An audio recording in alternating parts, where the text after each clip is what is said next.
background. That works. Oh, baby, we live. Oh, baby, we live. We are live. Hello. Welcome to Roll for Revelry. My name is AJ. I'll be your dungeon master this evening. And then we have... Man, maybe put your face in the picture. Your sound is perfect, AJ. Oh, cool. Cool. Welcome to Roll for Revelry. Welcome. Yeah, I said that part already, or were we not live? To the Thunderdome. Oh, yeah, we are. I just figured I'd say it again for those who are missing out. All right. So, leading up to our campaign, we are going to be releasing a series of videos that are kind of like your background stories. We'll probably be doing it well before the campaign starts because it plans on starting on Sunday, and I don't have that kind of time. Hey, nobody does. It'll be awesome. It'll be kind of very cool, like prequel sessions, one-on-one sessions, the pre-sequel sessions. Because technically, the campaign would be the sequel from what we did last week, which was Work with Kingdom from Ben Robbins, and that kind of was a cool way to set up our world. And we probably didn't play the game right, but we had fun, and that's really what counts. And that's kind of like how we like to play it here at R4R as well. So if there is any rules or anything else like that, I don't know, jot them down in chat, and maybe we'll fix them next time, maybe we won't. But right now we have Dan here, and Dan will be our first one-on-one session. Dan, can you tell me a little bit about who you will be playing in this campaign? Oh, I am going to be playing a Tabaxi variant that our fearless DM AJ has come up with, known as the Fat Cat. I will be playing a monk Fat Cat. And the main kind of cool thing about the Fat Cat as opposed to the normal Tabaxi variants is that as a Fat Cat, being a little bit slower, Murxus is no longer has the option of like that dash that Tabaxis always have. Instead, Murxus has a primordial pouch protecting all of its organs from the inside, or I guess protecting from the outside. In case I get scratched or anything, I can expose my belly, and I get 3 hit points per level. A pretty awesome kind of foil to what a skinny cat, normal cat, Tabaxi would be. And also as the feat, I have taken Tavern Brawler, specifically for the grapple aspect of it with my claws. Anyone who has a cat definitely knows that if you reach out towards it and it grapples onto you, it's very tough to get it off of your arm, leg, head, face, what have you. So that will be the main feat, as well as in this campaign, AJ has forced us to adopt anti-feats, and being a fat cat and a cat in general, afraid of water. So anytime I am submerged in water or near water, then I take 2 points of exhaustion as Murxus. And as anyone would know, in the D&D world, 2 points of exhaustion is basically terrible. So anytime that Murxus is submerged in water or near water, Murxus has an incredible fear of water and 2 points of exhaustion. Correct. You know what? I just decided we're gonna do a maybe afterwards. We'll stick around and answer any questions that may come up, but at least kind of talk about like the idea and concepts behind home brewery and everything else here at R4R. But until then, I think we're just gonna dive right into it. So you're playing Murxus. Do you mind describing Murxus for us? Tell us. Murxus is he's had it kind of rough. He originally was coming up in the Ingiba, which is a religious sect within the lands of Cyrilos. He had a little bit of a falling out with the Ingiba and has found himself on the run constantly. And because of this, his paranoia has really taken over, and he's found himself to the drink, essentially, which makes sense as a brewmaster. Murxus has a history of making all sorts of different concoctions, specifically brews, in order to help alleviate any symptoms that he may be feeling from his own personal strife in his past. He really hides his trauma in the bottom of a bottle, and he can be known to be a little skittish when it comes to some scenarios. Cool. So we are, these little mini sessions are basically going to take you from level 1 to level 5. But that said, Murxus was, into my understanding, please correct me if I'm wrong, Dan, but Murxus was a orphan, kind of dropped off at the monastery. Classic orphan dropped off at the monastery. Classic. Moses in the basket kind of deal. A nun walks up to it and sees the basket, and it's a assumed crying baby, and of course it's a crying little kitten, which is probably on the heavier set side. Oh, defo. All right. So we are going to start this little session. I did not think of music at all, but we're going to start this little session with Murxus is going to waking up in his quarters, which are basically a series of cots for all of the initiates. Murxus is in his bed and hears the toll of bells. His bed is a series of cots. He has very minimal things, changes of clothes, maybe one small box for his very menial belongings, and by belongings I mean like toothbrush, cup, bowl, spoon, clothing. That's it. A part of the Ingiba is charity and giving. So you not having a lot of possessions right out the gate definitely makes sense. So that said, booming bells are calling from the monastery, and you depends on if you start to wake up or not. Do booming bells wake you? Booming bells do wake me. A little bit of a light sleeper due to my paranoia. So I rise to the bells and I immediately kind of stretch out my claws. I kind of get set for the day and I feel a bit of a headache coming on for sure. I'm not sure if it's because I'm still drunk or if it's because I'm hungover at this point, but Murxus is feeling very groggy, to say the least. Wakes up and feels the call of the monastery bells. All right. So you wake up and you are currently in the Ingiba monastery as an initiate of the Ingiba. I don't believe you've had your falling.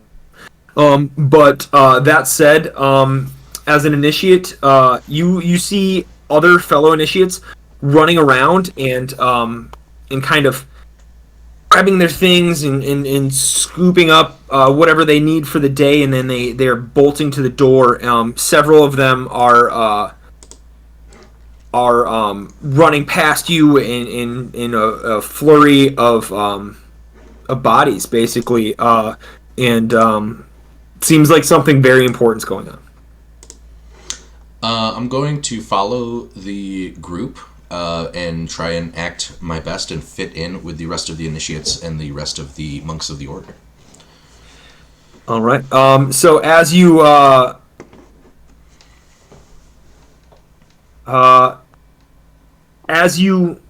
get up from your bed, you kind of follow the other initiates, and then you got a few of them there. They're all sorts, but they're looking at you, and they're just kind of giving you bad looks, and you hear one of them kind of nudge past you, and calls you a lecco, and this is kind of a name that you've heard them say, but you're not quite sure what it means. It's kind of like a tattly type thing. But yeah, you don't speak whatever language that may be. But snarls and shoves past you.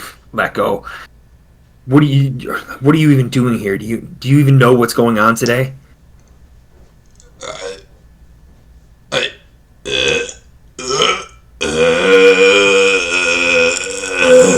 Let out the largest belch that you've never heard. and All I right. and I just kind of burp and I look at him and said, "Yep." And I make with the crew. All right.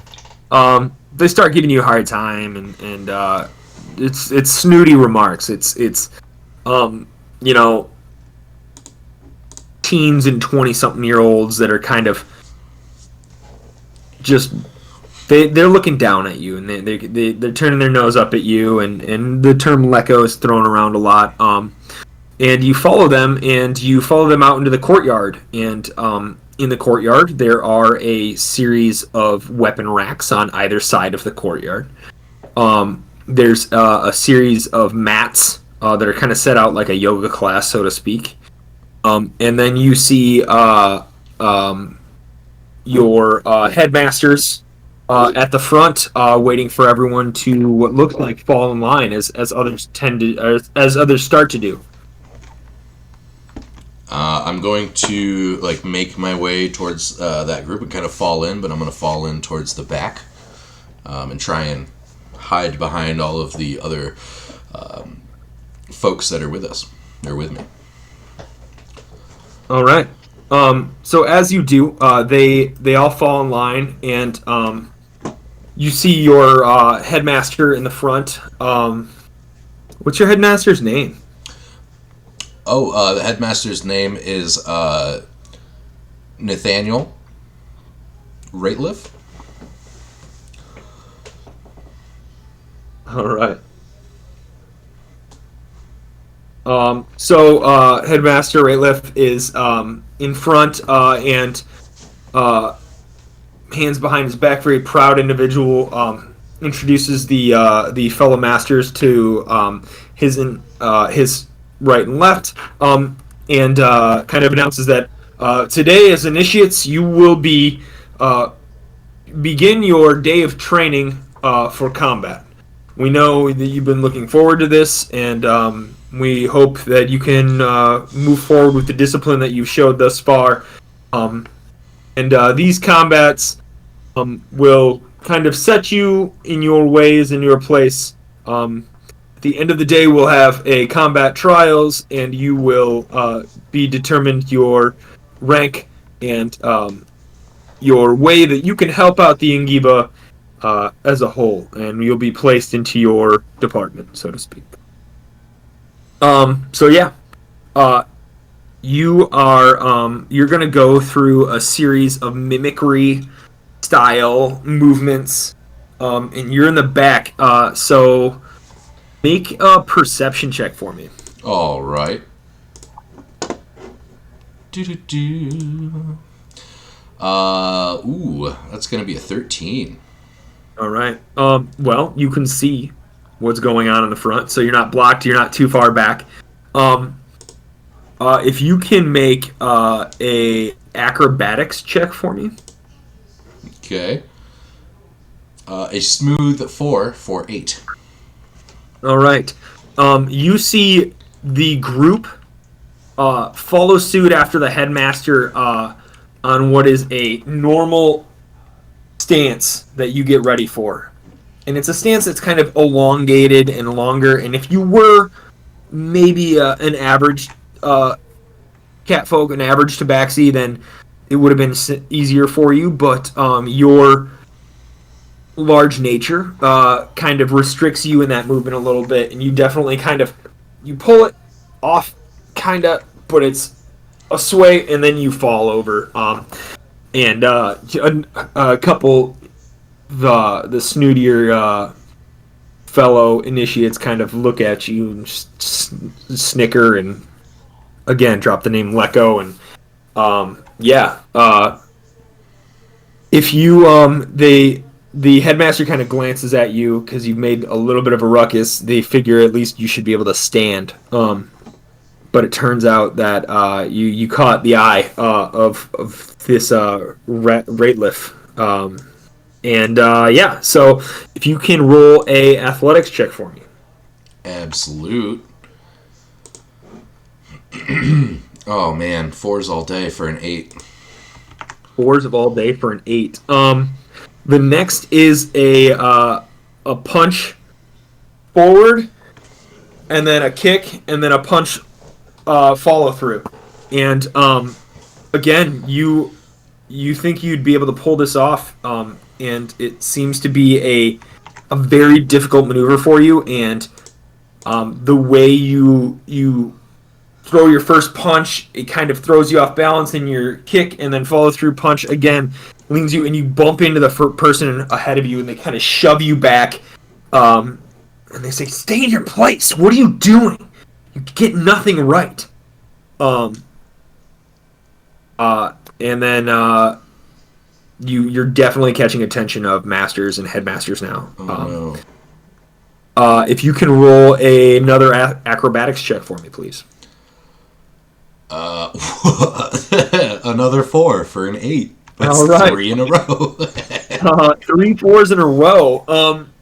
The next is a jump kick and then a graceful landing, and you see everybody do it in synchronized fashion, and you see it, and you see it late. So then you go to jump kick again, and you roll your ankle, and it hurt. You hear a pop. Doesn't feel good. Oh no.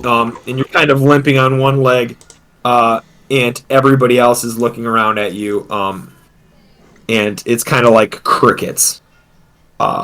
So yeah, not a great start to what's going on in your training. Not at all. You have learned. What you have learned is your kind of level 1 things your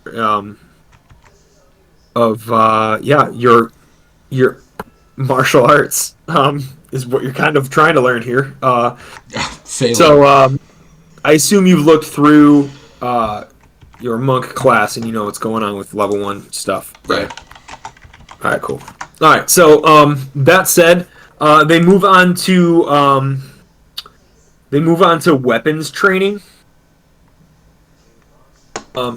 and they kind of shun you to the back of the crowd, and you notice that they're kind of like, we're not giving him a weapon if he just messed all this up. I don't know if we said it's, yeah, that's fair. we haven't thing. We fucked that up. So you have basically been sidelined for the weapons training, and you watch all of your fellow initiates go through it, and they're learning combat with bow staffs, and they're learning combat with ranged weapons and shuriken and short swords, all the like, and you basically are sidelined for this entire clinic of weapons training. Lastly, you are all basically organized into some form of tournament style sparring. Okay. So you are put up against basically because of your performance before, you are put up against the head honcho, who's a cocky shit of a person, and what is their name? Oh, their name? Their name is Daniel Clausen.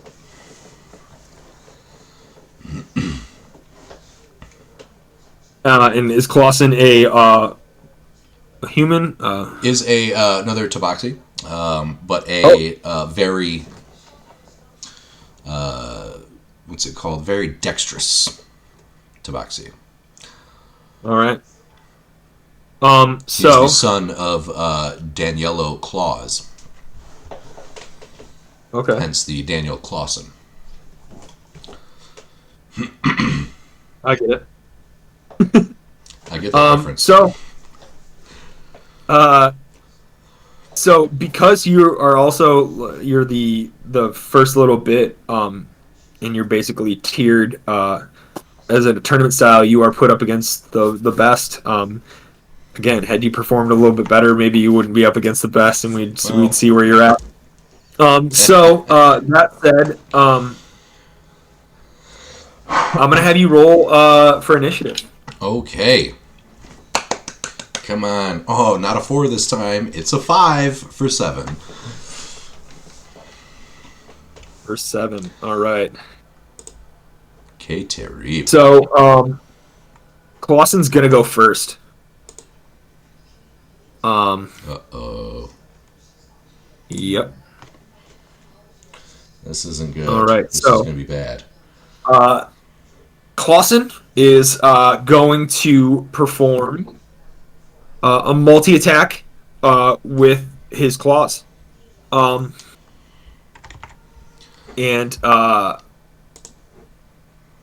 does a 21 hit. Yes, my AC is 12. All right. So then that means the second hits as well. Oh, of course it does. And you're going to take because of math, 5 damage. 5 damage. 5 slashing damage, and he runs up and immediately swipes both at you. Open claws, open hand attacks. You are up. What are you gonna do? Man, I am going to honestly just hit him with a strike with my claws. So that's going to be a 14 for an 18. Okay. And that 18 is going to hit. Be doing 3 slashing damage. All right. And that will be. It wasn't a Tavern Brawler strike, unfortunately, because I didn't call it that. I should have. No, you didn't. Should have. That will end my turn. All right. He's going to go up and do another open hand attack. You can kind of see that like his training style is that kind of open hand palming attacks.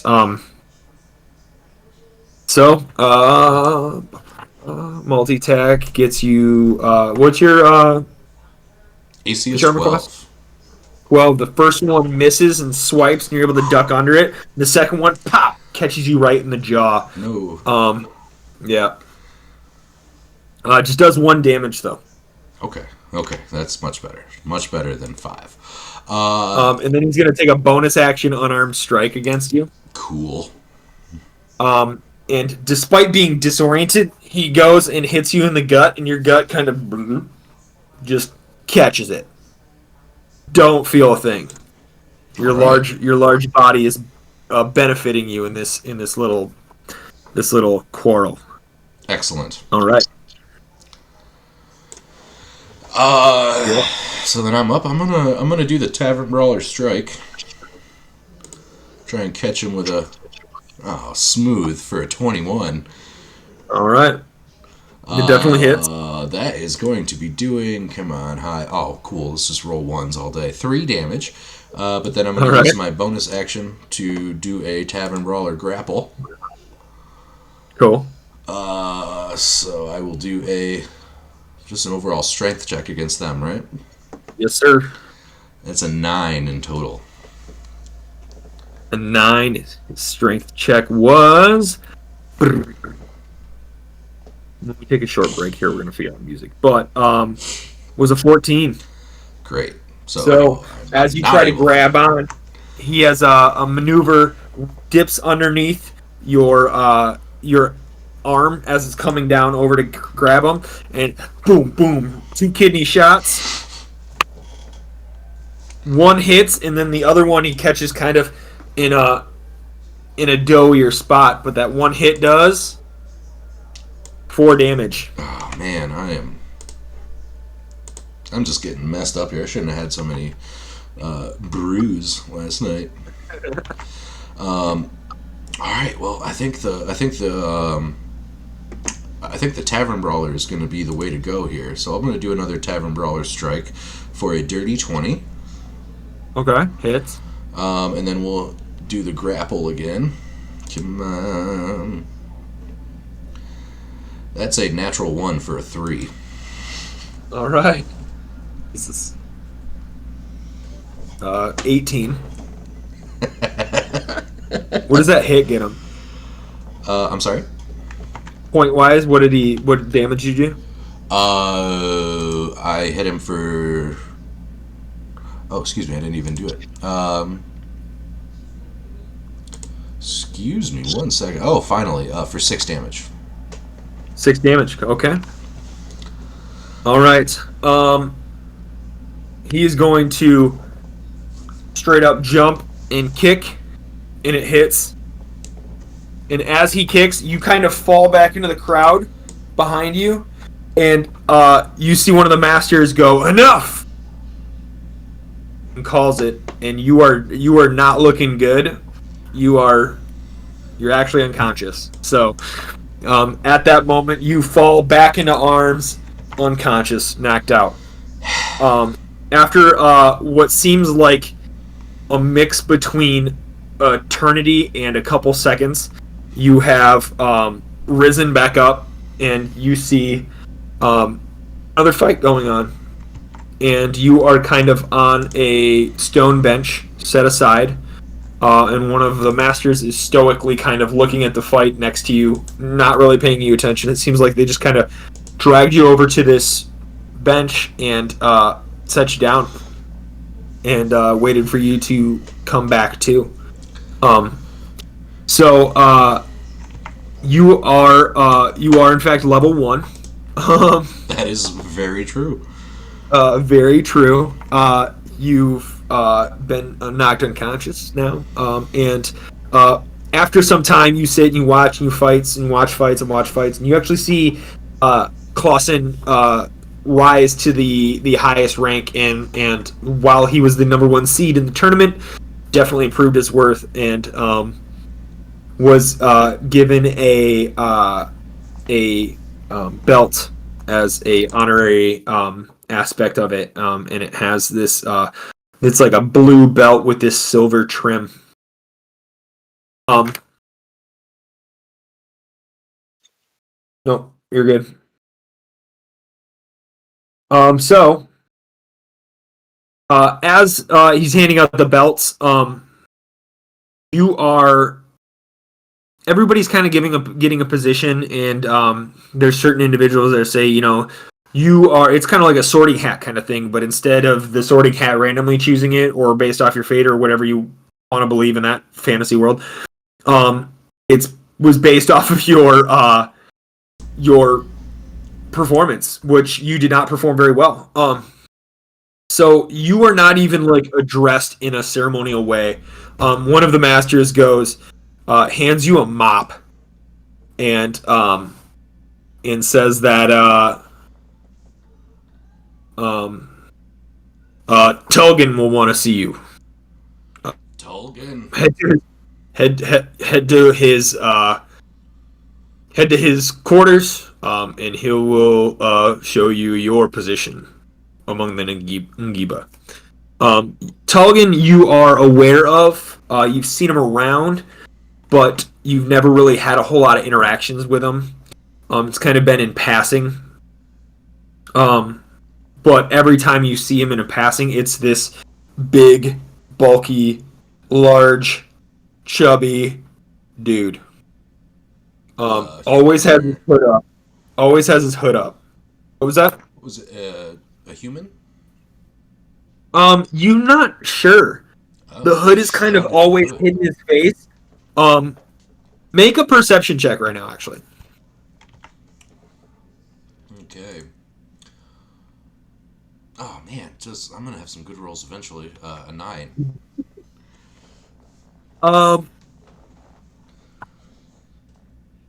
Well, yeah. I mean, nothing noticeable in his actions. He's just always been a dude that comes up with a big pot or like during the mess hall or a big barrel in the mess hall and kind of just walks away, and you've never really paid him any mind. All you know is that big barrel is booze.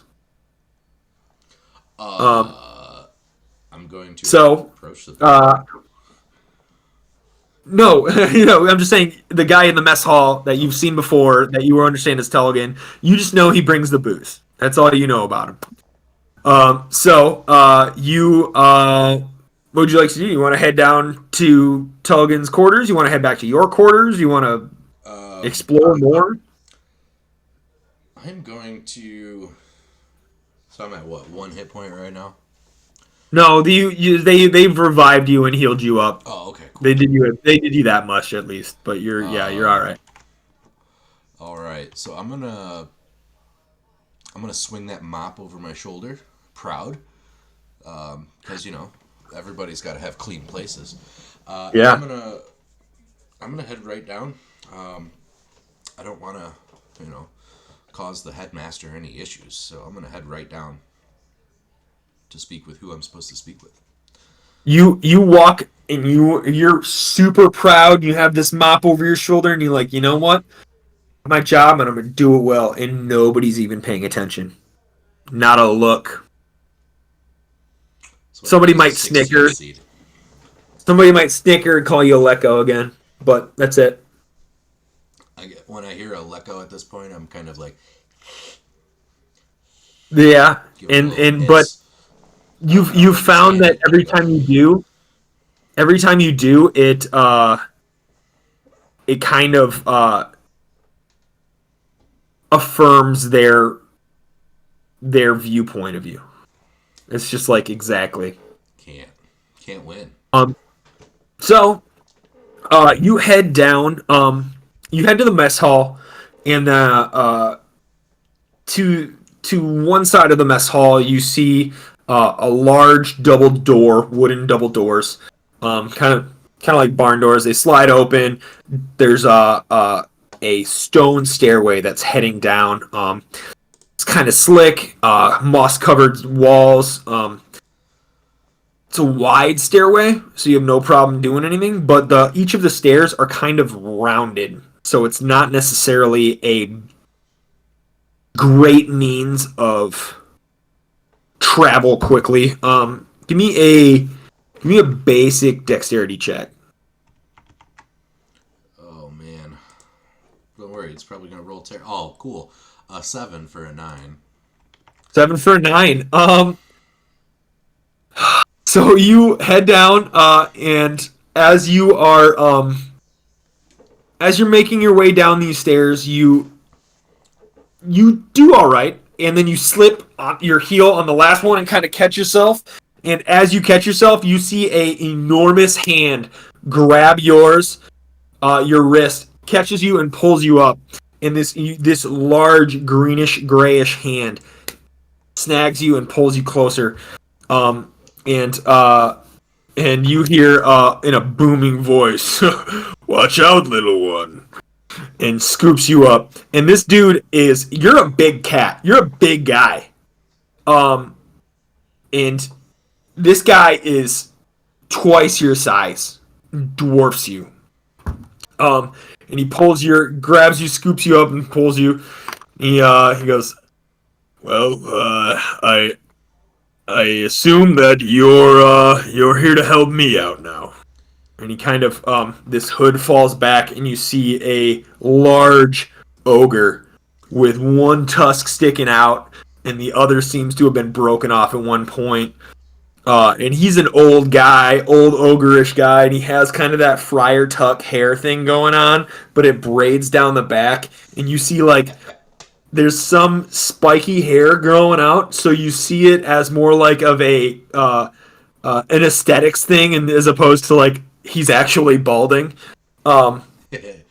He's going to so it by choice. Yeah, for sure. So you see Tulgan, and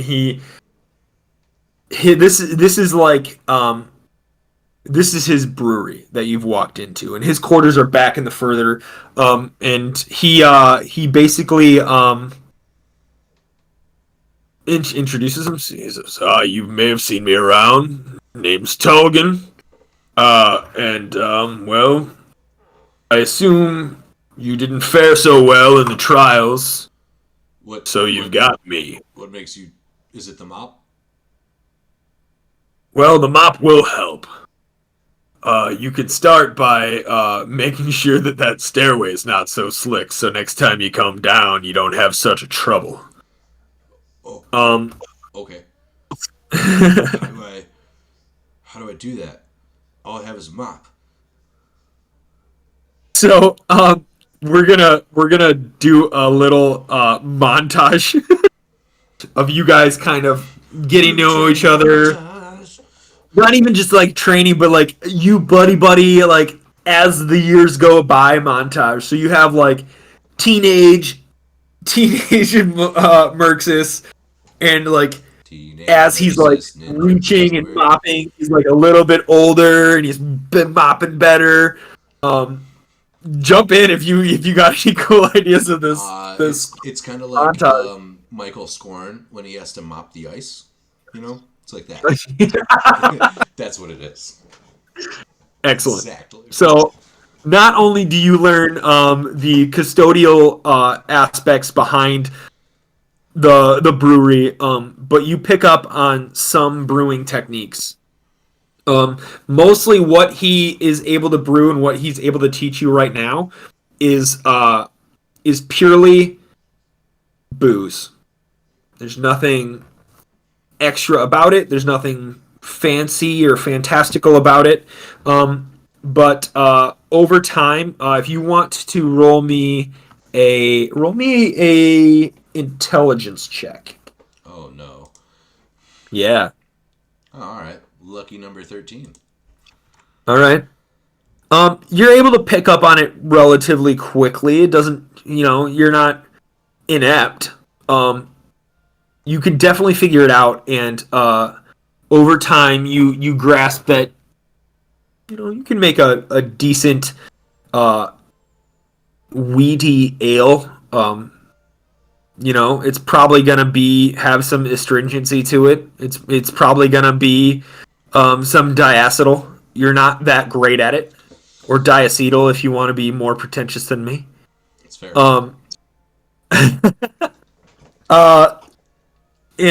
So yeah, it's you brew beer. You brew beer, and it does what you want it to do. It does what you need it to do. It does the creation trick.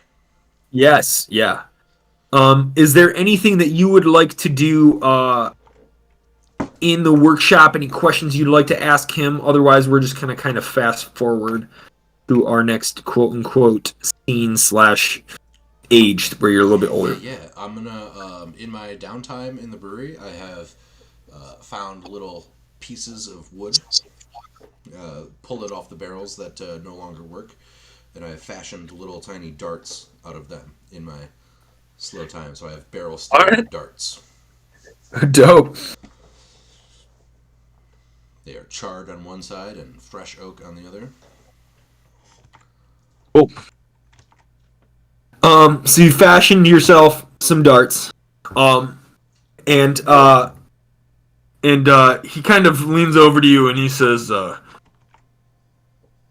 little one, now that you come to the age, you are what would be a term lower than initiate? Not lower than initiate, but like the next tier up, but not quite like a journeyman. Yeah, sure. You're a journeyman monk. Journey monk. So, he goes,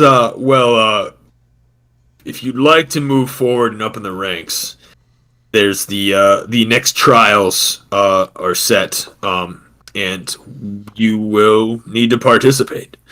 It isn't again a combat trial, but if I can teach you anything, let me teach you this. So he basically, you are now level 3.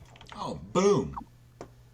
Cool. So if you want to go through your level up stuff, Absolutely. but most importantly, he teaches you. What does he teach you? I'm gonna bring up my own homebrew stuff because I forget.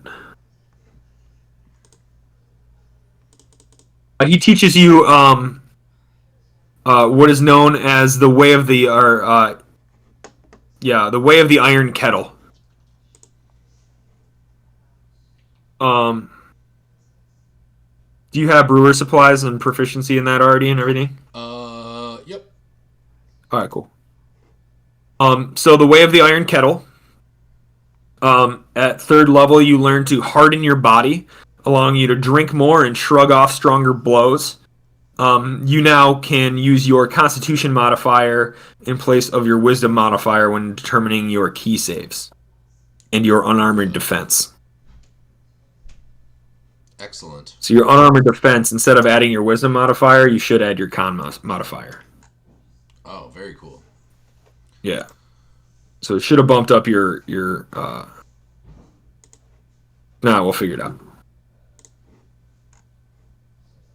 Okay. All right. Cool. So should be what? Unarmored is 10. And what did I say? It's your con plus your dex. Yep. So 16 is now my AC. That's what's up. All right. Did it register? It has not. All right. Can you I'll give figure me it out. an override? Yep. Sweet. We'll just know it's 16 now too. Cool. So you he as he kind of teaches you this way in this stance, and it's not that long elongated one that you failed to do while you were at the first trials. You see an enormous stance of like arms wide, ready for combat in a low squatting type position. Your legs aren't staggered at all; they're just shoulder width apart, and then or like in a wide bowing knee stance. Probably further than shoulder width apart, like wide stance. You get it. Oh yeah. So that's the way of the iron kettle, and it allows you exactly what I said. You kind of use your con as opposed to that, as opposed to your dex or your wisdom. So he also says you others have been trained in multiple ways and multiple weaponry, and unfortunately, I've only trained you in the way of brewing. But you have excellent skills in cleaning up. So this may come of use to you. And he hands you the mop, but before he does, he breaks off the bottom of it and breaks off the mop part, and that's a bow staff now for you. Awesome. Yeah. Unless you want the mop part on. I'm gonna keep the mop part of it in my pack just in case. Okay. All right. I didn't know if you wanted to fight with it too. Ooh. I don't know what it would do. Up to you. Up to you to ask. I'm gonna keep it just in case I need to like disguise myself. Disguise myself So as a weird. lion and put a mane on, or like some long hair. Oh, that's amazing. All right. So as you head out to the training floor, the courtyard where you had your previous fight, um people still aren't very kind to you. You hear the name Lecco a lot, and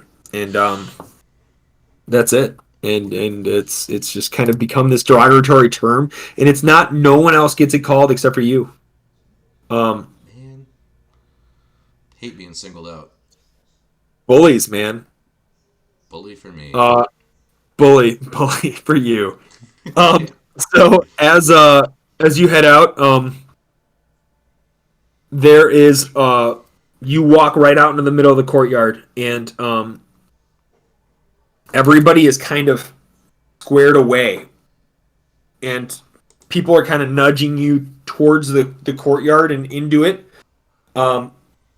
and you get shoved in, and you fall forward into the middle. Basically, there's a ring of people around you, and up above you can see a few chairs, and they're like gilded. So where you sit on it, king's their throne, like a gilded throne of sort with a canopy over it, and you see um, Arbiter Arbiter Hayes, um, the who you've learned is the head honcho of the Ingiba, an extremely old man. Um, and he doesn't even say anything. He just raises his hand and drops it. Make a dexterity or make a perception check. Oh God, what is happening? 5. Make a dexterity saving throw. Oh no. Oh no no no. Okay, 19. Okay. I was lucky. Until Hayes rolls a 20 here. It sounds like. Well, hey, Arbiter Hayes is an old man sitting on the throne, and there's like this. It's like a fancy canopy, fancier than it probably should be. Fancy people. And if you tuned in last week or on our podcast, Arbiter Hayes might be familiar to you. Sure. So before you are aware, you see this slashing sword come down and slashes right over your shoulder, and you fall forward and you take Oh no. I didn't prepare this part. Hold on. You take 6 points of damage. Oh shoot. Good thing I'm a fat cat. And as you fall forward and you look back, you see Clausen holding a short sword, and he has a short sword and then what looks like kind of like a clawed gauntlet. Ooh. But he already has claws, but it's like a gauntlet, armored gauntlet over his left arm. Like And then he Thanos has already has a hand. yeah, right, yeah. Yeah. So Did I just get snug you attacked? you did get snuck attacked. Okay. You should have been aware, but nobody talks to you. Nobody tells you what's going on. Nobody tells you what's up. Well, So that's what I get for being a lecco. that's that's what you get. Um. So roll for initiative, please. Okay. Dirty 20, baby.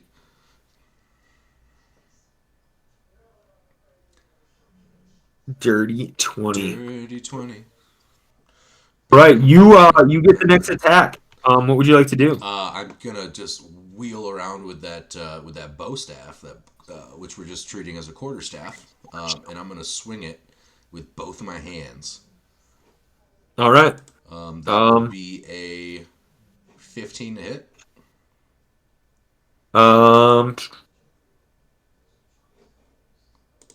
Give me 1 second.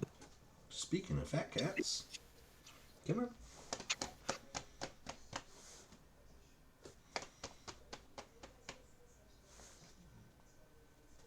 Okay. Look at this primordial pouch. There you go. That's what everybody's referring to. Yeah.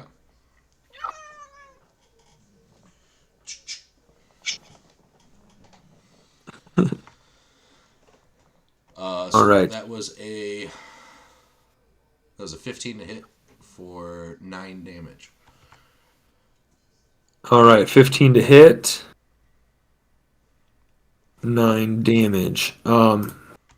Takes 9 damage. All right. And then I'm going to expend a.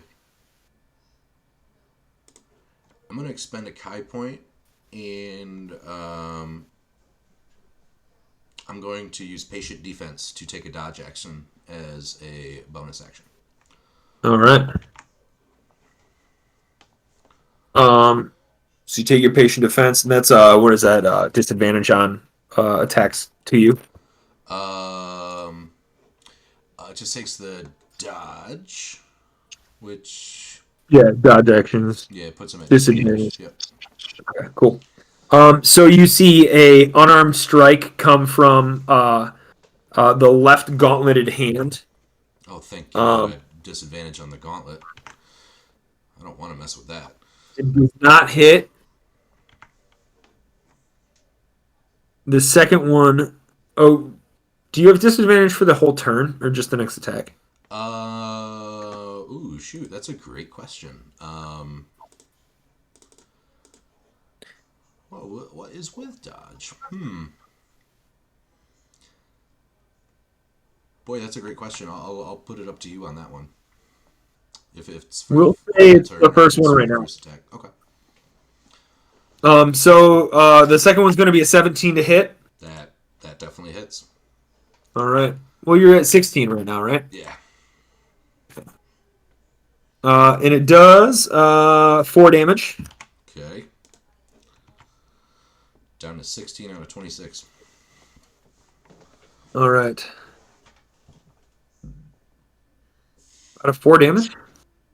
Yeah, it 6 the first time. Oh, yeah, that's right.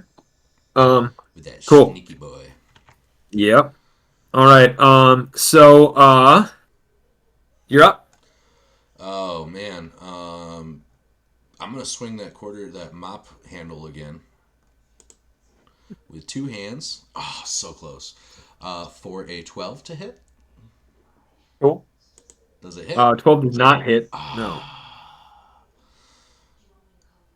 All right. Make a so as you swing, you see you can see Tulgan just kind of posted up in the stands and everybody else kind of moving and cheering, and you just see this huge stoic figure with a hood up.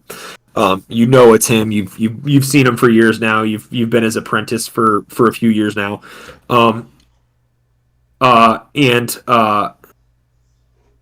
he reminds you that you can, as a monk, you can take a attack with your weapon and then an unarmed strike as a bonus action. So he kind of looks at me and goes like a. Yep. And then I'm gonna hit him with an unarmed strike for sure. Cool. Roll to see if that hits. A 11 does not hit. All right. No, it does not. All right. So, Man. dude, your rolls been rough. Well, I'm a fat cat. I got those rolls, baby. Hey, there you go. You'll get them sometime. I got a steam cooker. You see him come down again with that sword. And a 21 hits. Oh, yeah, it sure does. Yep, sure does. And it does 10 damage. Oh my god.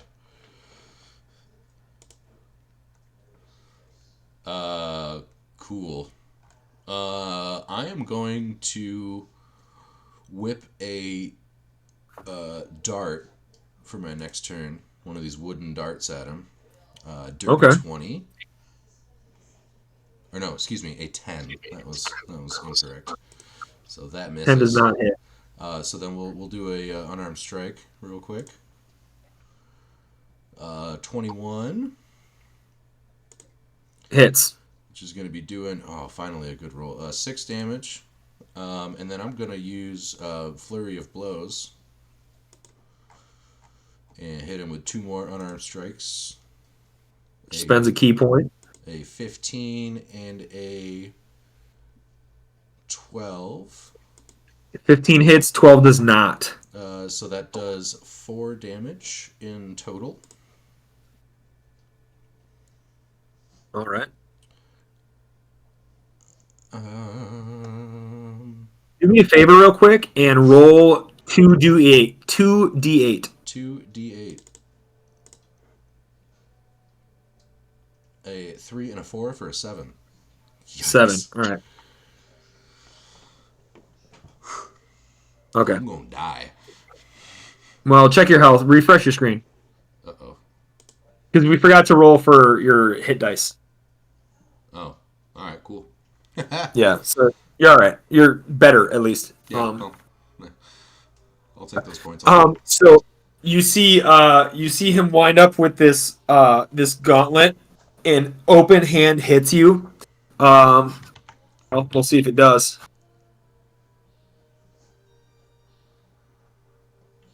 And what did you have? A 16? Yep, AC is 16. Oh, I'm asking if the 16 hits, so it does. Oh, yep. Meets it beats. All right.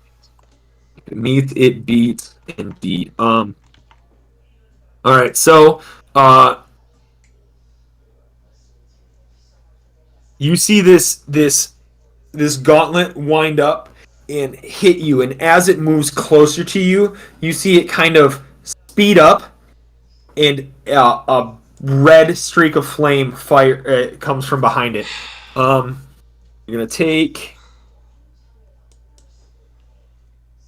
5 points of bludgeoning damage Okay. and 2 points of fire damage. Oh, thank God. Good thing that happened. Man, I just got a two-hand grip my quarterstaff, and I'm gonna swing an 18 to hit. Two hands for 9 damage. 9 damage. Yep. And I'm gonna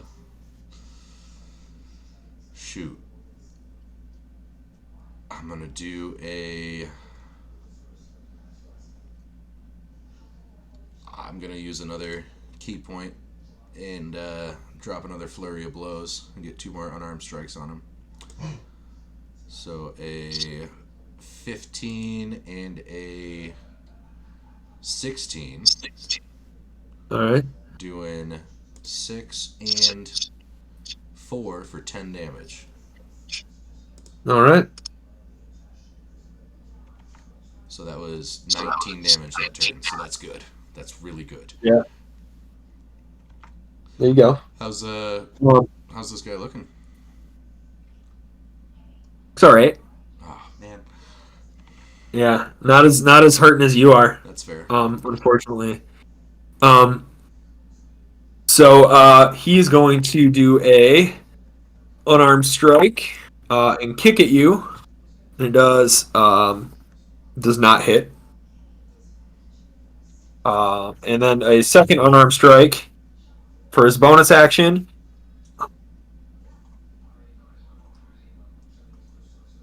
What is that? Plus 5. 18 hits. Yep. Uh-oh. And does 7 damage. Oh, man. I am Are you down? unconscious. Unconscious. So boom, he hits you, and you kind of fall back. And he grabs his sword, and you kind of come to a little bit, and his sword's at your neck, and he just says, "Yield." And I say,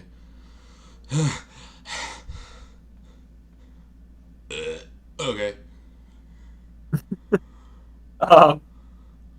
He kind of looks down at you, and he says, "See, you'll always be a Lecco," and spits down at you and walks away. And you see this old man in the corner clapping.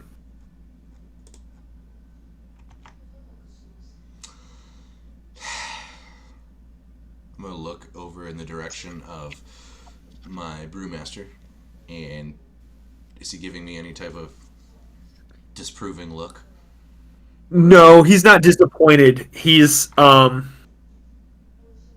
gives you a sincere look of like, well, there's room to improve kind of thing. Like there's, it's all right. We'll figure it out. It'll be okay, kind of thing. He's totally been your only friend here. As you are I'm gonna figure this out. You're going to be now level 5. Okay. Don't forget to roll your hit dice for that. Sure. And you'll also take a long rest.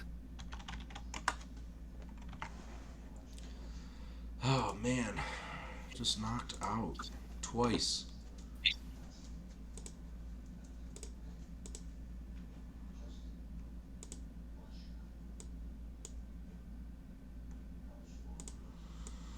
Oh, so 5d8s. Man. 1, 2, 3, 4, 5.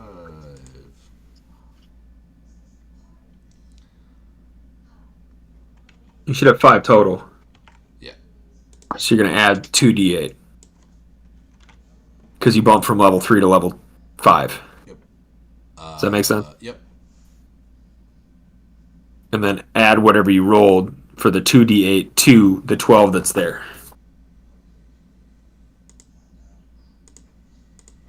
Let's see here. All right. That's pretty okay. 12 plus 11. What's that? 23? 3. Yep. Right.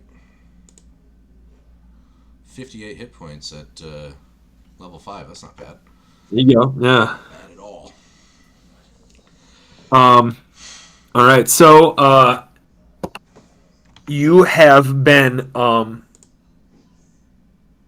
don't know if shirk is the right word, but you've definitely not been, you've not been assigned to the brewery as often as frequently. Instead, you've been assigned to what roles is a runner, and basically you're a courier. You've been running from, or at least running from office to office. Occasionally, you get your turn in the brewery. You learn a little thing here or there, but other than that, you basically, you know, it sucks. It's more work and not necessarily where you want it to be at. Um, but on one particular mission, not mission, but as you're heading to an office at one point, you you notice with your passive perception that as you walked in, you kind of knocked and walked in, and the master kind of gives you a scolding look, and you see an individual that's dressed in a dark hood and a dark cloak. Creepy. And the master, it's not the headmaster, but the master looks over at you and goes, "Step outside!" Okay. And you shut the door. Yep.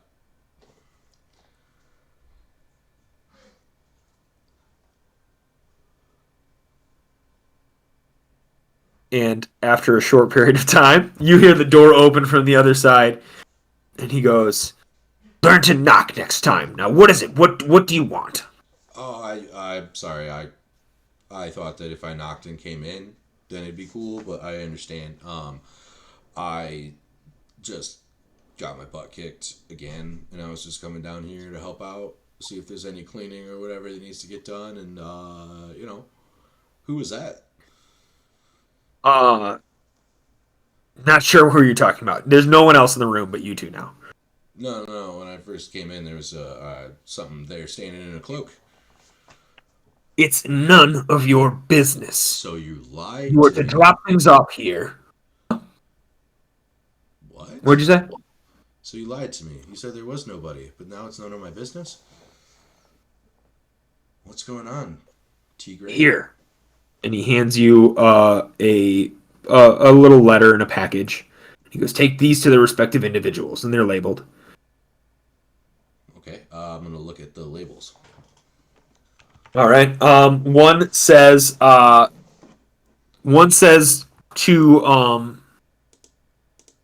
one's to the headmaster. It's the letter. And then there's a small package that is actually to the chef.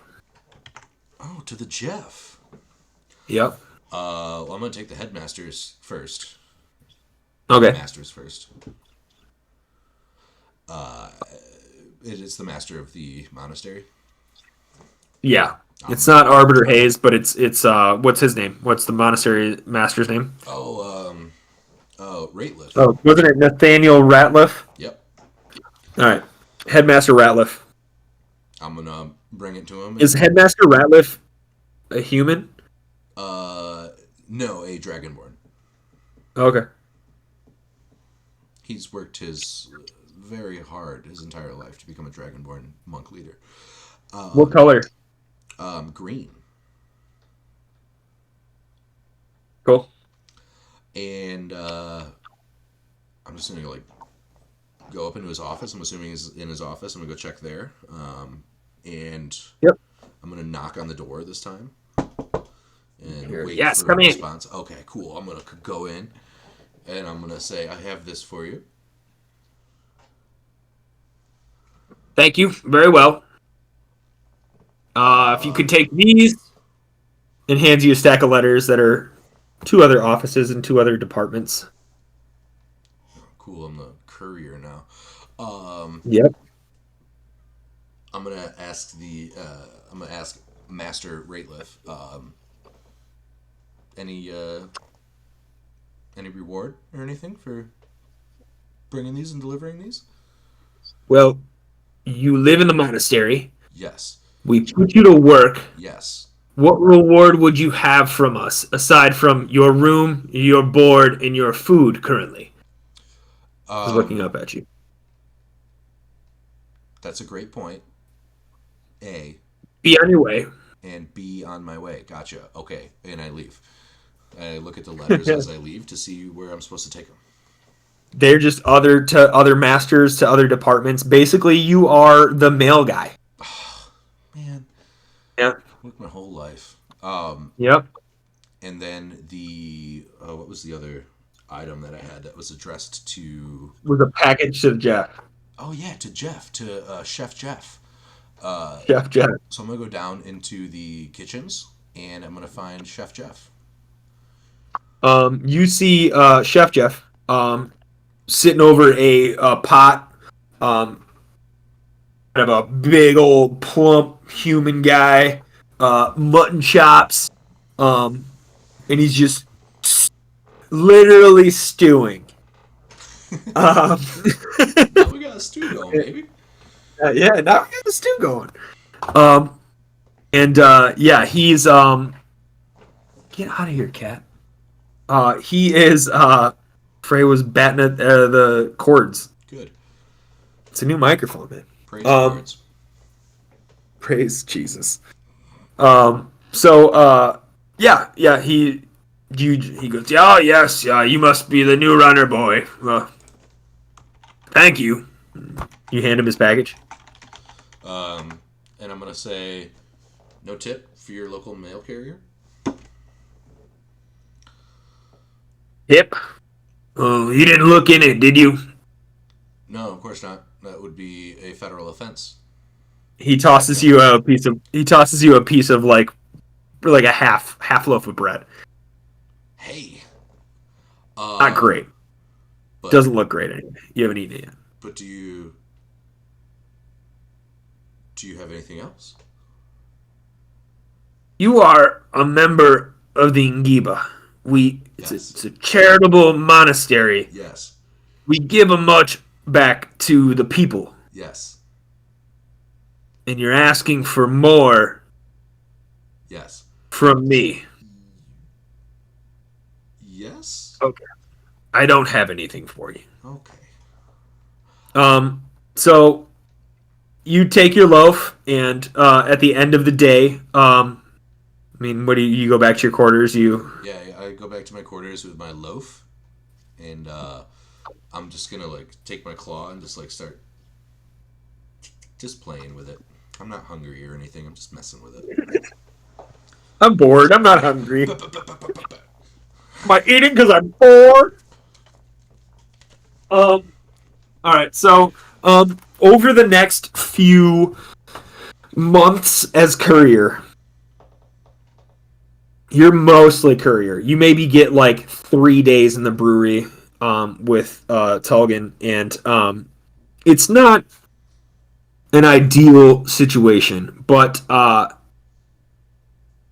word Lecco gets thrown around, and you are called to the master's office that you received the packages initially from. What was his name?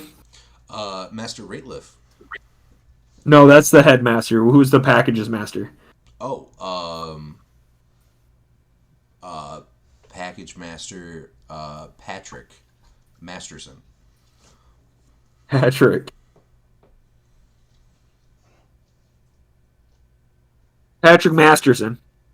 Master Masterson is Master. Master Masters His father was a is master.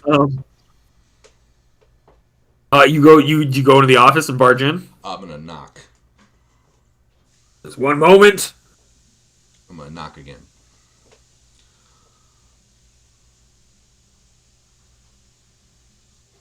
One moment. Okay, I just have. Okay, then I'm gonna wait outside, and I'm just gonna. The door opens up.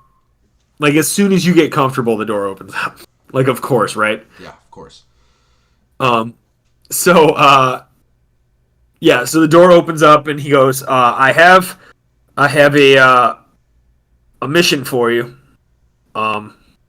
You are to take this package to a household in the outskirts of Bryn, the city where you're in.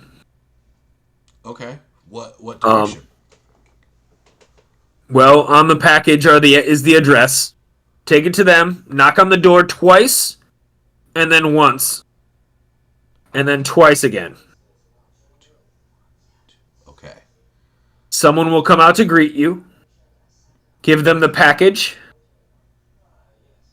Do not say anything, and then come back here. why? What's in it? I'm just a male guy. You're I right. didn't. I didn't tell you to ask any questions. Yeah, yeah, that was like the number one thing. All right. Okay. Anything else? Nope. And since I'm leaving the monastery and like doing this as a favor, is there like any reward perhaps for a postmaster that would go above and beyond? We'll see how you do, and when you come back, Okay. we'll uh we'll see about a reward. Okay. I look He at the kind of looks package. down at like in disapproval that you keep asking for a reward for a charitable from a charitable organization. Scoundrel. I'm gonna look as I leave. I'm gonna look at the address on the package. It says address for a place out of town, but you know where it is. Cool. I'm gonna make my way that direction. Cool. However, So since I'm leaving the monastery, I'm going to stock up on darts that I've been working on. And I'm also going to grab a longbow from the armory and okay. a quiver of arrows. We'll say for the sake of darts, unless you get a little weird with it and you start darting all the time, we'll just say you're constantly making a stock of them because I don't want to deal with ammunition. Okay. Me neither. Sounds good. Yeah, yeah. So as you stock up your things, do you get anything from the brewery? Do you go visit Tulgan? Yeah, I'm gonna visit Tolgan and at least fill up my water skin with some brew and Okay. ask him if there's any advice or equipment maybe he would give me on such a journey. Um, he goes, well, it's not much of a journey. Like, we're talking about like a few miles. That's it. Like oh shoot, the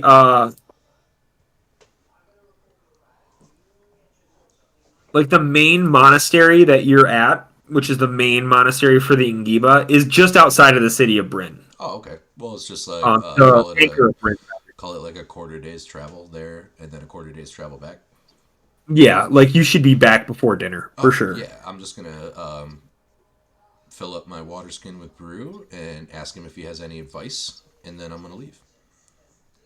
He goes, well, sure that the masters aren't too keen and happy with you right now, but Well, that's I guess par this for is a the good course. sign. I guess this is a good sign that they're sending you on a mission outside of the monastery. That is. So, well, just have your head about you and remember that you are representing the Ngiba, and that when you leave the Temple Karis, you represent us and everything we truly believe. Um, yeah. So, All right. I agree and say I'll be on my best behavior. And I make my way out of the monastery towards in the direction of the address. all right. So as you're heading down, you head out of town. You head down the path of rolling hills and the stone walls, um, and you start to enter the city. And it's a rustly, bustly town. You've been there before on like leave days, kind of things. Um, uh, and yeah, so like you're familiar with the area. There's markets. There's all kinds of things really. So are you just heading right to the? Are you heading right to the where you need to go? Yeah, I mean, seems like a pretty simple Yep. enough, straightforward delivery quest. Yep. So where you need to be is it's called Priest's Valley is the district. You're currently in Red Grove. You cross this large river. You're in the Winter District now, and as you entered into the city walls, um, you walk through the North District towards the. You can see this large fortress in the middle that's also walled. As you're walking through the city streets, and above your head, there's these enormous interlocking chains that reach up, and you can see directly above you these giant chains leading to the floating Isles of Tyrion above your head. You're in the Anchor of Bryn. Anchors are cities and slash fortresses that reside below the Isles of Bryn of Tyrion, and tangibly anchor the isles to the ground. So they're pretty heavily fortified. Usually a pretty safe place. Um, as you start to get into Priest's Valley, you see like it's not necessarily it's a little bit more there's assorted temples and everything like that, but there's a few storefronts, and then there's also some dark alleys in between all of these temples, and you kind of start to notice that the address is in one of these darker alleys. I'm gonna go in that direction. All right. So as you head down to the alley, I want you to make a perception check for me. Oh no, I'm not good at that. Oh, I'm okay at it. 15. All right. You think you see something, and over your shoulder, and you kind of glance up, you kind of keep going about your business. Make a dexterity saving throw for me. Oh no. Oh, all right. 23. Um, just as since you kind of cocked your head and looked back for a moment, um, you kind of have this heightened cat-like awareness, and you sidestep for a second. It's not a big sidestep, but right over your right shoulder, you see three arrows shoot and stick into the ground from behind you. Roll for initiative, please. Oh man. All right. 20. All right.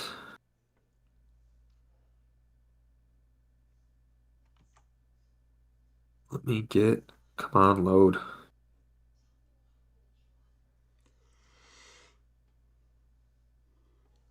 All right.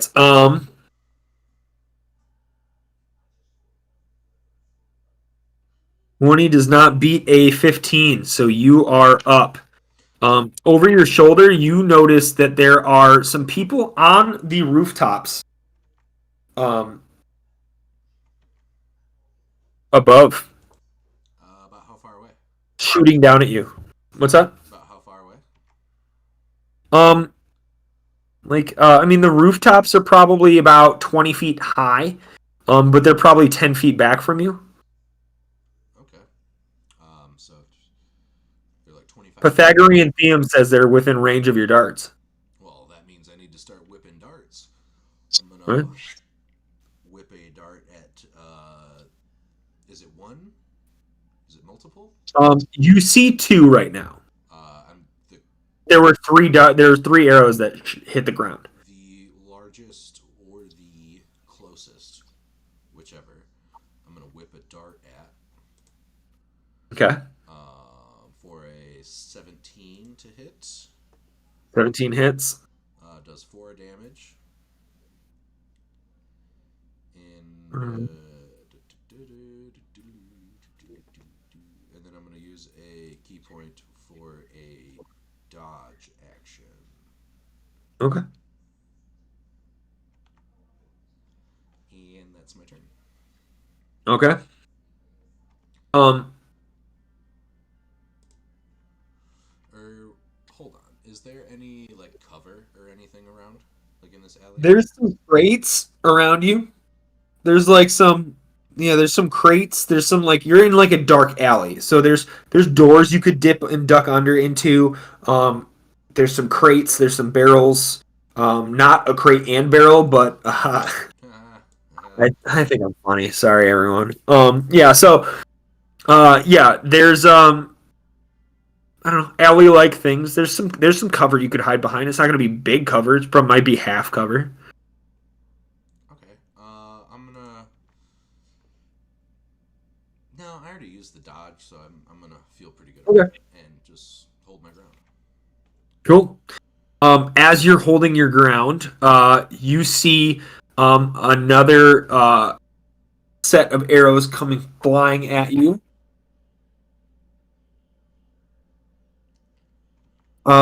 16. A 16 does hit. I'm going to do a deflect missile. Okay. So that is reduced by 1d10 plus 7. Let me get out the dice. So that is reduced by 11 points of damage. All right. So it hit you at 12 points of damage. So it does 12 in total. Yep. Uh, No, so it hits 12 points of damage, but do you catch the 11? I block. I like deflect away 11 points of it. Okay, yeah. So as you block it away, you do get nicked by the arrowhead a little bit, so you do take that extra point of damage, but you block it away with your awesome monk-like skills. But as you're blocking it away, the other one hits you right in the shoulder. It was a nat 20. It does 20 damage, and it sinks deep. Oof. And then the third arrow flies right over your head. Okay. Oof, yeah. All right. You still see two of them there. You don't know where the third is at. Okay. I'm going to throw another dart at the same one that I hit before Okay. for a 12 to hit. 12 does not hit. All right.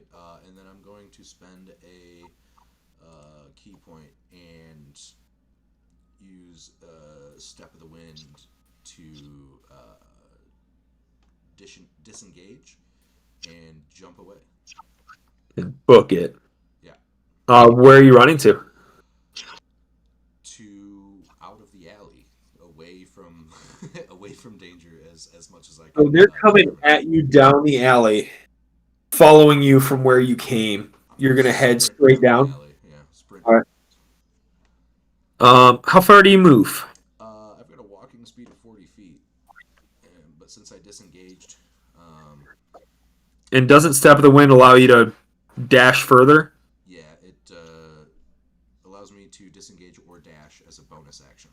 So I will use So my you're going to disengage or dash? So I will disengage. So disengage would be if you were next to them, they don't get an opportunity attack. Oh, word. Well, then I'm just going to run away. I'm going to run away 80 So you're going feet. to dash For sure. 80 feet. So you book it. Ooh. You book it and make a perception check real quick. Oh, no. 6. You're just booking it. Are you holding on to the package still? Yeah, absolutely.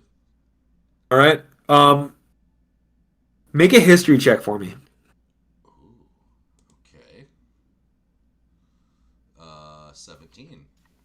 Cool. So you're heading down and you're running and you're running, you're booking it out of town. You're out of the hall or you're out of the alley and you think you've lost them. You kind of look back and they don't seem to be around. You don't see them. You've definitely outran them. Okay. If you keep running, you do. You keep Oh, running. yeah, I'm going to keep running. Yeah, Absolutely. yeah. So you just keep running and running and running and running. All right. We'll say that you're out of combat, so we're not going to take turns anymore or anything like that because their speed was 30 feet. So if you did 80 in 6 seconds, you can haul.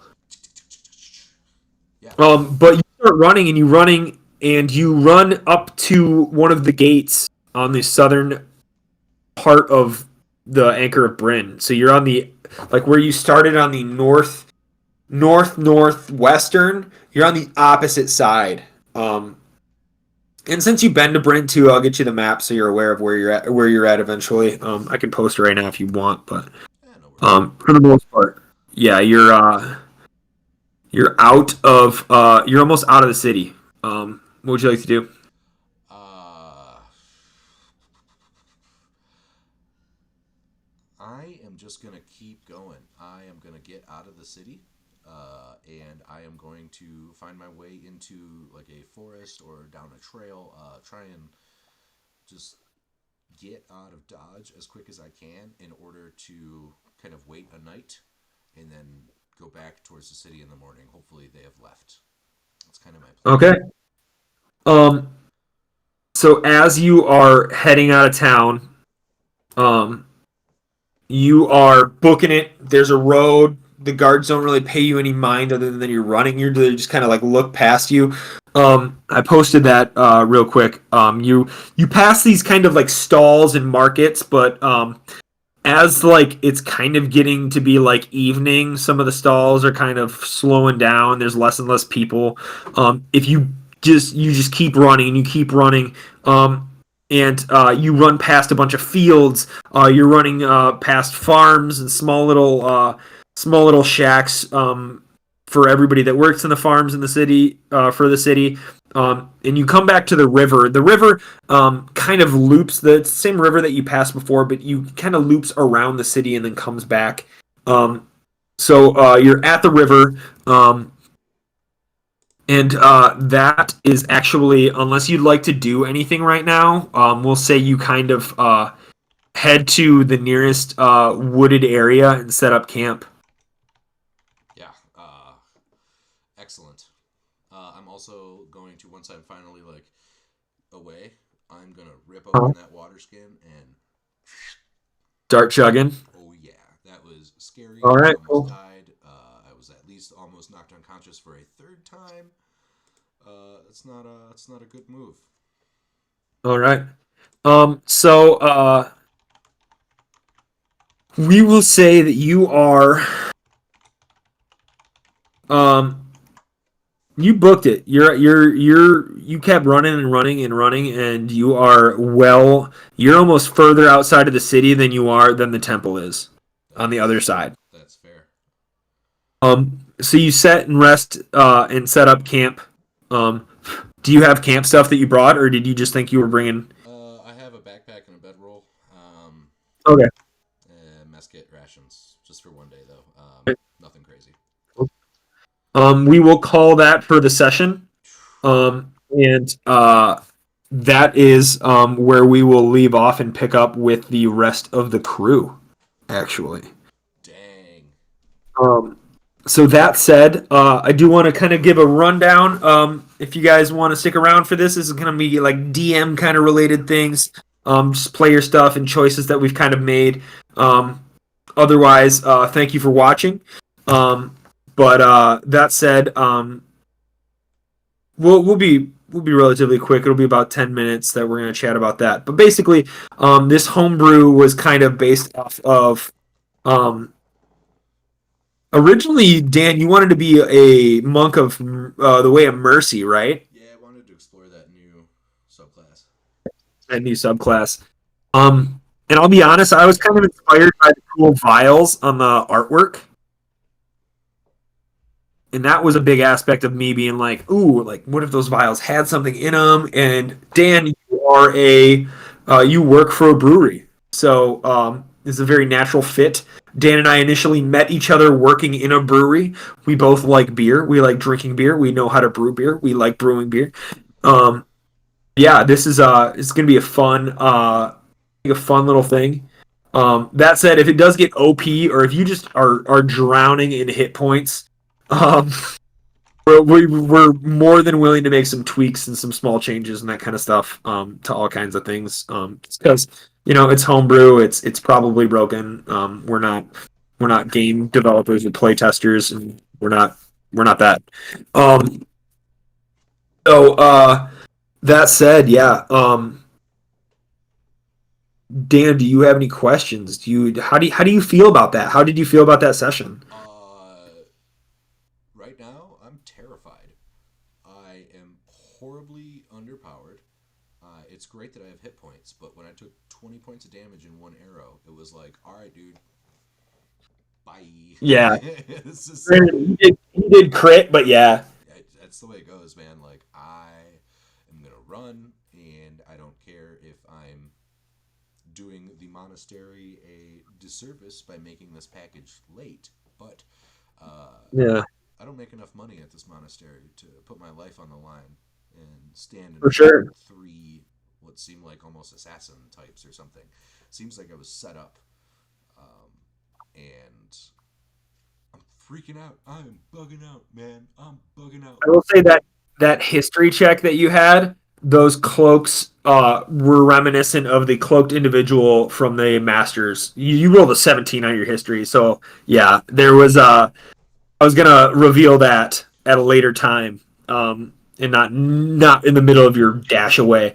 But yeah, so those cloaks were very familiar to you, and you were like, "What the fuck?"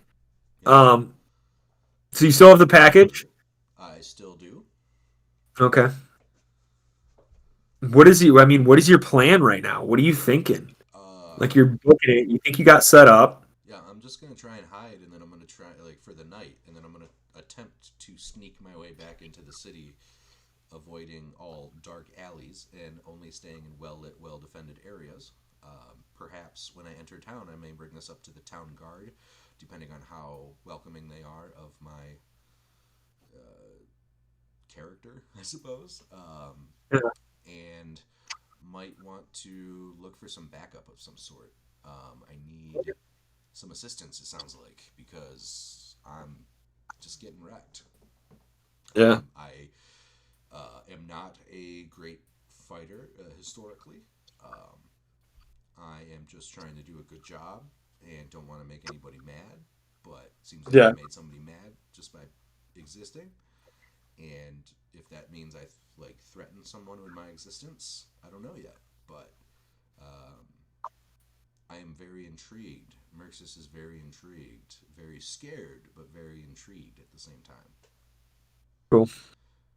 So yeah, like the way that was like supposed to in my head canon at least was like years have passed between your level hood, or at least like months, or like a year, or a few. Like you like, and it was like kind of thought like, all right, cool. You were dropped off as this kitten, and you are now like at coming of age moment opening scene, ding dong. Now it's time to go to practice to make myself somebody.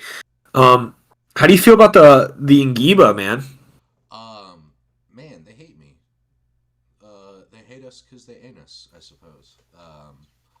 I'm just trying to fit in. I'm not doing anything. I'm not trying to step on anybody's toes or anything. They just hate me, calling me Lecco. Oh, still don't know what that means. Got to figure out what that means yet. Lecco my ego, I suppose. Let go my ego. But yeah, I want to figure out A, who these hooded figures are. B, why are they trying to hurt me? And C, does it have anything to do with this package that I'm carrying? I feel like the courier from Fallout. Yeah. Like, why are these people coming after me? I just have a coin. I don't have anything special. Yeah, right. Hey, what? Until I know, Sorry. anyways. Until I have something. Yeah. But I am very intrigued. Oh, what are the animals doing over there? Yeah, hold on. Max, cut it out. Hey. Max, the roly boy. Oh, shit. What's going on? It snowed the entire time we were playing a game. Yeah, dude, we were supposed to get like 4 inches of snow tonight. Yeah, there's the dude in a tractor running down the sidewalk right now. The entire side, like the entire block. That's so nice. Thank you. Like a city employee or just a dude? Oh, he's just a dude. That's what's I up. don't know, like a little riding lawnmower with a plow in the front. Oh yeah, that's my Yeah, retirement plan right there. It's just like get a little quad and a little plastic plow. super And nice. just Yeah, that's awesome. that'd be sweet. Um, it's a bummer because I'm not gonna be able to snow blow or anything right now. But Yeah. um, yeah. So cool. How did you like the style of the opening session? I liked it. It was building the monastery first, and then building the character beyond that. Of like, can this character prove himself to the monastery? And then since I had kind of been rolled poorly, but which just means I'm a bad monk to begin with. I don't think it could have worked out better though. Yeah, because Like for the story, like if you'd have just fucked them up, like, all right, cool, you're head honcho monk now. Like, yeah, cool, no what? challenge Yeah, whatsoever. Like there's no internal strife or anything, and that's boring when it comes to world building and character writing. yeah. And like Nobody wants to be the best. we need to have a foil for who I am right now, Yeah, which is very weak. And so choosing a very dexterous Tabaxi to be like my foil was kind of, I don't know, I really enjoyed that. And sure. one aspect that I really am loving so far about Cyrilos is that like it's this cohesive world that you've made, but then the history and the people and the folks and the We everything else in but the yeah, community is stuff that we are all building together. yeah, And it's kind of like you have built us a skeleton, and we're putting in all the muscles and emotions and memories and everything. cool. That's just a lot of fun for me. I was being put on the spot like that. I love it. I love it. Yeah. It Okay. reminds me of like the D&D memes where it's like, oh yeah, I have all of this super cool NPC names and stories, but then they run into a goblin, and I don't have a name, so I name it Boblin the Goblin, kind of thing. And that's it's the star of the show. That's the way it goes. You know, It's that's like what everybody loves. You're like, fuck it. It's like Rod in the first oh yeah. For those of you that don't know, which would probably campaign. be Yeah, literally everybody, we had yeah. played a Nobody knows. previous Wild Mountain campaign, and that morphed into Cyrilos after walking through a magical doorway. But we, Well, nobody came.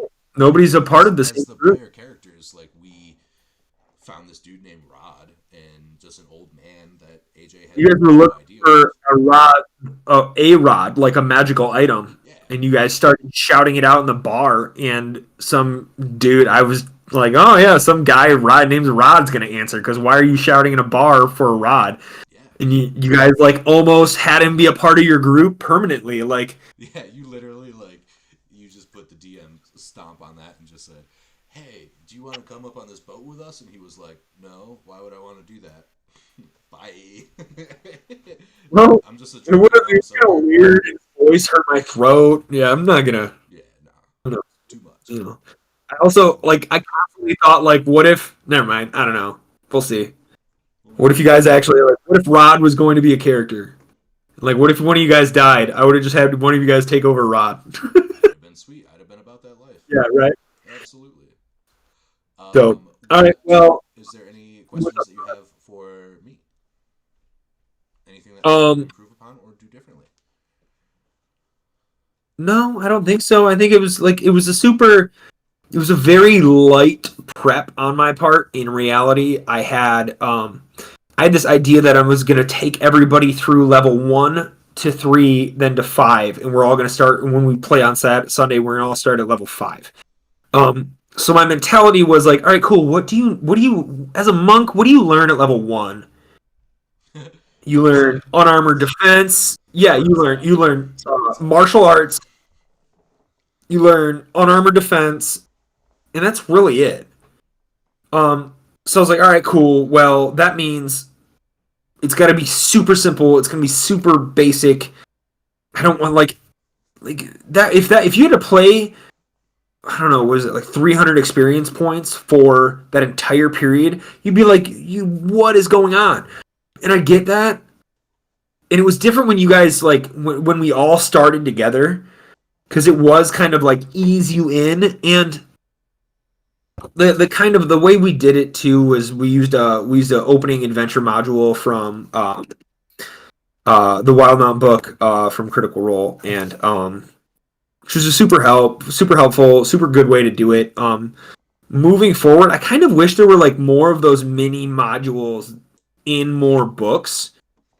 Because like if you go as like like a fresh DM you've never played before, you want to get all your friends into it. Here's what I would do: is I would Google best adventure. I'd Google best D&D adventure, and you see Curse of Strahd. When you Google that, you see uh,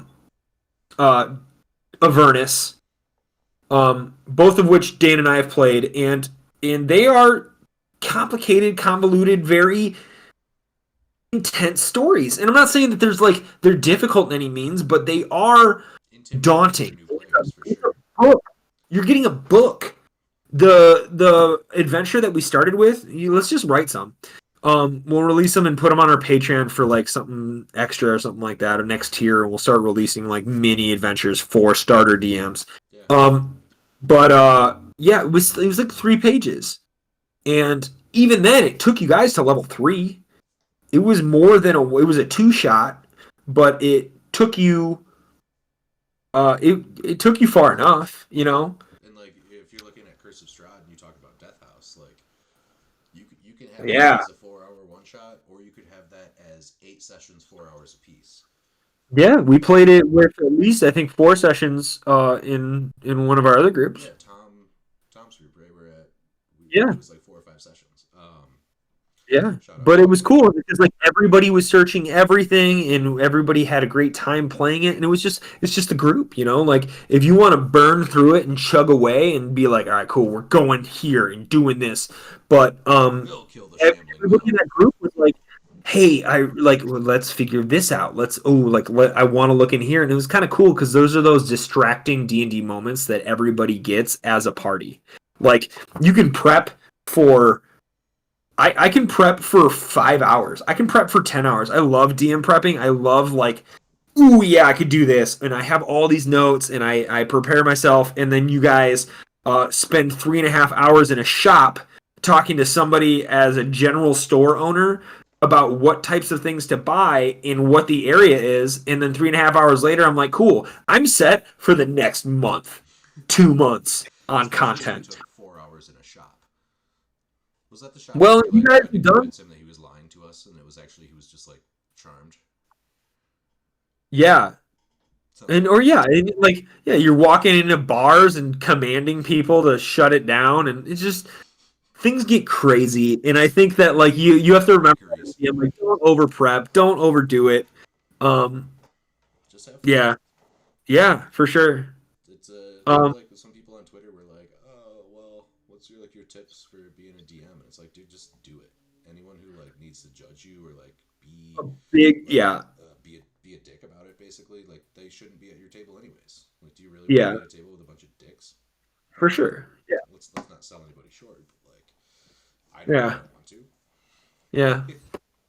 And I think that like a big aspect, a lot of things I see on Twitter and on Reddit and on other social media platforms, um, it'll be a question about like, how do I do this, or how can I make this work? And I feel like the answer is always just like, just do it. Just just do that. If you're like, oh, I don't know how to get these people over the canyon, think of anything and have that be so. Make it so. um, Oh, you look to your right and you've made a successful perception check and you've noticed that there's actually an elevator taking you up yeah, the ice spire. Is yeah. that It called? literally can be anything, and that's the awesome part about this game. It's so cool. Literally anything can happen, and I hope this like little mini session wasn't too railroady. I kind of wanted you to get from point A to point B and hit certain points. Um, Having not prepared anything, I thought that the mop was a cool moment. The darts were awesome. I was very psyched for the darts. That's so cool. It's such a good idea. Um, And I'm just picturing like Murxus has like a sash, kind of like the Mandalorian has all those little canisters, but it's just like a yeah, the bunch of what are they? little saves. They're the shots that go Yeah, uh, the salvo, Betty's or the salvo, yeah. blazing Um. salvo for all you Magic the Gathering fans. So yeah. Yeah. Do you have any questions? I don't really. I mean, I asked. I talked a bunch. I don't really have any questions for you. So long as you had fun. I know where you're kind of leading into and where your character's going. And hopefully, like you learned. All right, cool. Here's what I can do at level 1. Here's what I can do at level 3. Level 2, you get key points, but you jumped into that, so you're aware of that. And you were using them really well. You were using them really effectively. I think that's an aspect of like monking is like, all right, cool. I need to be able to know when I use my bonus attacks, when I use my key points, when I use this, when I use that, and there's a lot of things a monk can do, and with this homebrew, we just gave you more. Um, so yeah, but But just don't put me near water. hey, I'm excited for that. Like if there's it's gonna be a a weird moment. It's gonna be, and the thing I is want to like, go in the sewers. Like no, no, God, yeah, and I didn't even think about this till now, but like, a big aspect, a cool idea that I was thinking was, and I expressed this to you, but my group of friends have this thing that if I go, hey, do you guys, did you like this or did you like that? They'd be like, I don't know, it was great. yep. And I'll be like, all right, cool. Do you want to play a murder mystery campaign, a Cthulhu campaign, high magic, mystic magic campaign, Just low magic? kicking down the doors. Yeah, you could list off 200 things, and they'd have been like, yeah, a good mix of everything would be great. I'm like, yeah, I'll just take these 200 things and make whatever I want. But the cool idea was like to put those base things and frame them in the sense of a quest, and just straight quest board, job board, you guys, and say, all right, cool, there's a job board up. There's nothing else you're doing. Here is one of each of these types of things. There's an occult mystery going on with squid faces, whatever. There's a murder mystery going on somewhere. There's swashbuckling, and this is where I was getting to the point is like if you guys wanted to be like swashbuckling pirates as a cat who can't stand water, what's gonna happen? So that might be where the campaign goes, I'm gonna need huh? 100,000 gold for an airship. Yeah, yeah. It could be swashbuckling air pirates.